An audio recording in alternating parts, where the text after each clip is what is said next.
Gary Anthony Ramsey with your Hour News Now Rewind. Stories making headlines for the week ending November 6, 2010. Our top stories include: a red hurricane sweeps Republicans into power after the midterm elections.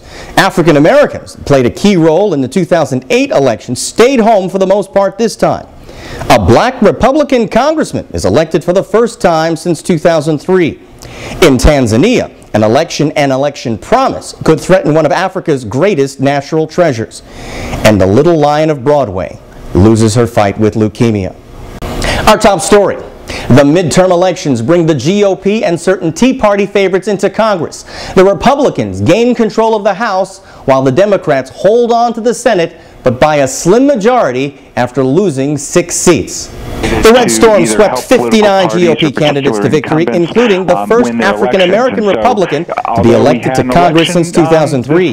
Conservative Tim Scott is one of many who rode the wave of anger and discontent with government and government spending.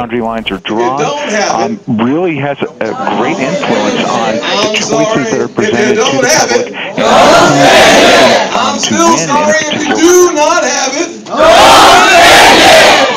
Out of 435 seats in the House, Republicans now control 243 of them, with the Democrats holding on to 192. In the Senate, the Democrats still have the slimmest of majorities, but only by a few seats after losing 6 of them. One of the winners was Tea Party favorite Marco Rubio, who beat former Governor Charlie Crist, and Congressman Kendrick Meek, who came in third.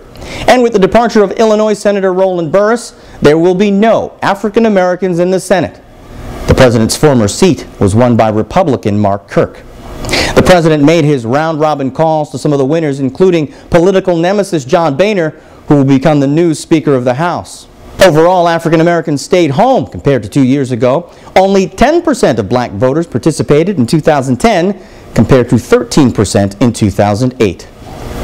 In polling across the country, the big issues with voters remain the economy and the lack of jobs. The unemployment rate remains at 9.6%. It is more than double that in communities of color. More than 15 million Americans do not have jobs. In Massachusetts, a man is sent to prison for 9 years after admitting he helped set a black church on fire 2 years ago. 3 white men set the Macedonia Church of God ablaze right after the election of Barack Obama.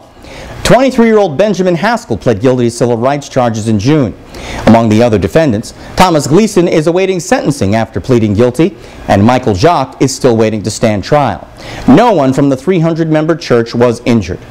An organization that is supposed to unite journalists of color is apparently a little fractured after the election of its latest president. The group calls itself Unity and is made up of associations that represent black, Hispanic, Asian, and Native American journalists. During a rare contested election, the representative from the National Association of Black Journalists was ousted. Sources say a coalition of Asian and Hispanic representatives sought to not have NABJ Rep. Barbara Sierra in charge during the group's large convention set for 2012 in Las Vegas. NABJ members make up more than half of the attendees of the event, but have never held the top spot in leadership during the convention. Black journalists who are upset by what some have described as a bloodless coup in Unity are urging NABJ to pull out of the convention and the organization. In your Hour News Now World Wrap, the people of Tanzania also let their political voices be heard as they went to the polls to elect a president and members of their parliament. So far, it seems current President Jakaya Kikwete and his ruling CCM party will maintain control of the government. Tanzanian elections have had a history of violence, including the worst spike during the 2000 elections. Under new rules designed to curb that violence, the government will be made up of all parties with percentages based on the election results. A Tanzanian election promise is creating concern in the conservation community, as it seems the so-called Serengeti Road is one more step closer to becoming a reality. The thruway, which would join 2 largely populated areas in Africa, would cut right through one of the largest wildlife preserves in the world. Scientists say the road would be an end to what's called the Great Migration, when millions of animals move north in search of water and food. Supporters of the project, including representatives of the Maasai tribe, say it is vital to their survival. They need also access to markets. They need roads to other places. And I'm saying this road is very important for development, extremely important. It has been left, and now there are people who are ready to help. I think they should be supported, provided that we preserve environment, but also we make sure we develop people. At least 300 scientists who have been asked the question say it is highly likely or certain that it will lead to a collapse of this great ecosystem. How we can be so short-sighted to risk losing that, I just don't know. It's a one of a kind. In the U.S. Virgin Islands, a former police officer loses his bid to become that territory's new governor. Kenneth Mapp was defeated by incumbent John DeYoung. DeYoung had received the endorsement of Barack Obama during the campaign. The U.S. Virgin Islands has seen its crime and homicide rates double in recent years and is in the middle of a rum controversy in which tax dollars would be used to help Captain Morgan's Rum move its plant to St. Thomas from Puerto Rico. In Liverpool, England, one mother of twins will not have any problems telling her babies apart as she gives birth to a black son and a white daughter. 21-year-old Shirley Wales gave birth to Leo and Hope last week. Leo came in first weighing 5 pounds 14 ounces, closely followed by his sister Hope at 6 pounds 3 ounces. Before they were born, the mother had said that if they had come out this way, she considered naming them Ebony and Ivory. But after they arrived, she changed her mind, thinking it would be a cruel thing to do to them. That's your World Wrap. In entertainment news, actor Wesley Snipes is headed back to court to try to convince a federal judge to give him a new trial on tax evasion charges.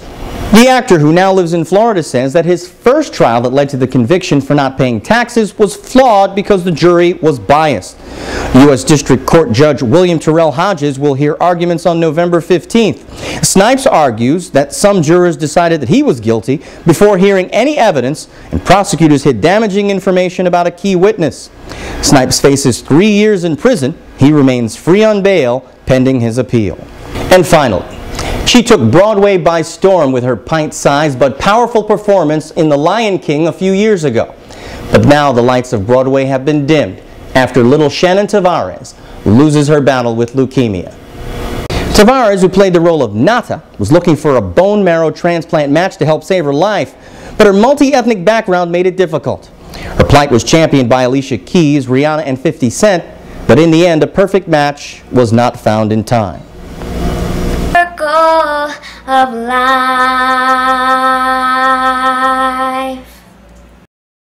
Shannon Tavares was 11 years old. For a complete look at any of the stories you've seen on The Rewind, remember, as always, go to the bottom of the webpage, find the link of the story you'd like to see, and click your way through. That's your Our News Now Rewind for this week. I'm Gary Anthony Ramsey.